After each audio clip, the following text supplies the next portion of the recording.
Hola, en esta presentación analizaré el artículo de Robert Buitrago sobre la formación política y militar de las Fuerzas Armadas Revolucionarias de Colombia, EP, como movimiento insurgente, utilizando tres categorías sociológicas del curso: rituales de socialización, conflicto social e ideología.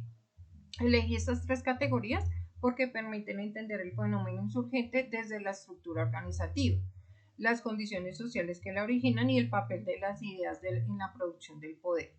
Los rituales muestran cómo se constituye cohesión e identidad dentro del grupo.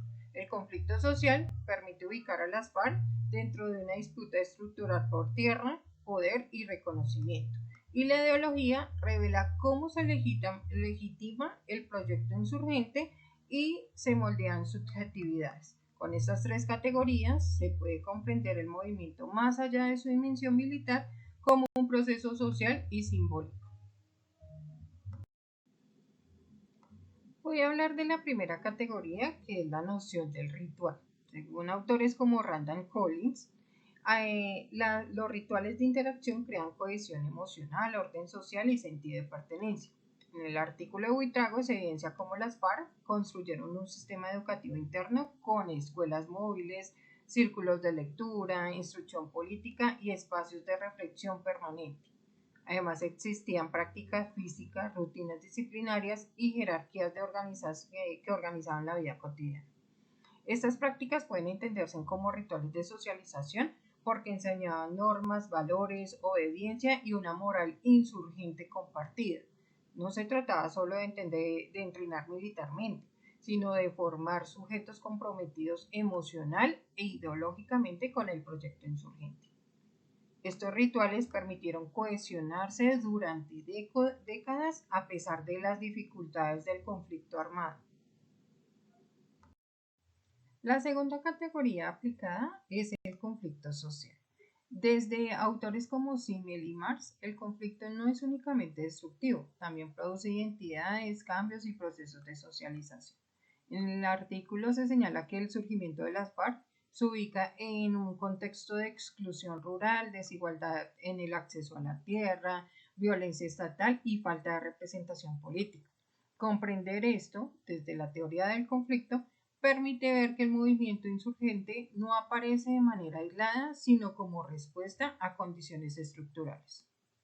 Las FARC se construyeron en oposición al Estado y a sectores dominantes, generando una identidad colectiva basada en la lucha y la resistencia.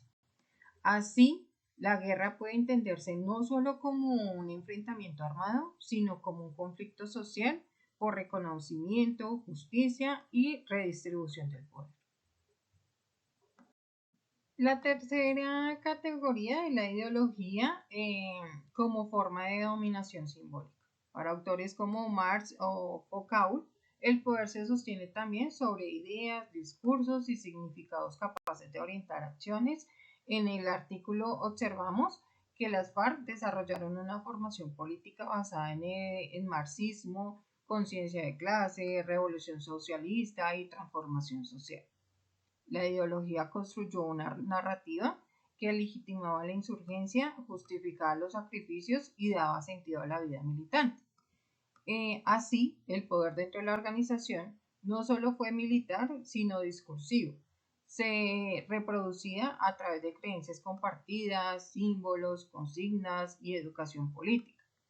La ideología funcionó como mecanismo de cohesión, lealtad y legitimidad de la acción insurgente. Finalmente, a partir de este análisis puedo compartir tres reflexiones. Primero, la formación interna de las FARC puede leerse como un proceso ritualizado que produjo identidad colectiva, disciplina y compromiso político, mostrando que un movimiento armado también construye formas de socialización y aprendizaje.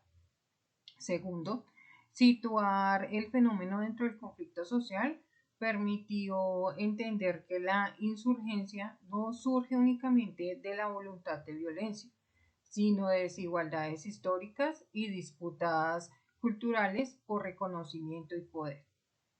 Como tercero, El análisis de la ideología evidenció que el poder no se sostiene solo en armas, sino también en discursos y creencias capaces de legitimar acciones, moldear subjetividades y crear adhesión política.